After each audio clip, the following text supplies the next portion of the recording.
ও মা, চলে যাচ্ছি। আরে এত বেলা হয়ে গেল, একটাও কোনো গাড়ি দেখতে পাচ্ছি না। মনে হয় আজকে আমার পা ভ্যানেই যেতে হবে। আরে ও ভ্যান, ভ্যানওয়ালা আবার ঘুমাচ্ছে। আরে এ কি ঘুম রে বাবা, ইনকামের ধান্দায় বসে আছে আবার এখনো ঘুমাচ্ছে।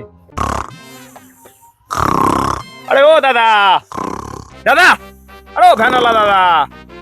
আরে ও দাদা, তোমার কি ইনকামের কোনো ধান্দা নেই? আমি বাজারে যাবো, আমার দরকার দাদা, যেতে হবে, আমার খুব দরকার। ক্যানিং যেতে ক টাকা ভাড়া দাদা? 30 টাকা আছে, 60 টাকা আছে, 90 টাকা আছে। কেন এমন ভাড়া কেন?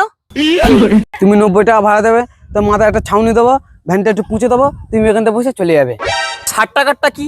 60 টাকাটা কোনো মাথা ছাউনি থাকবে না, ভ্যানটা পুঁছে দেবো নি, আচ্ছা তুমি বসবে, আমি চালিয়ে এনে চলে যাবো। আচ্ছা দাদা, 30 টাকারটা?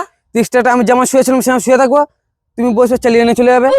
এ চুল্লুখোর ভ্যানওয়ালা দিয়ে আমার কোনো বিশ্বাস হচ্ছে না। যে কোনো টাইম গাড়ি পাল্টি মারতে পারে। 30 টাকা যায় যাক, আমি নিজেই চালিয়ে নিয়ে যাই। ছি ছি ছি রে ননি ছি ছি ছি ছি রে ননি ছি রে ছি রে ছি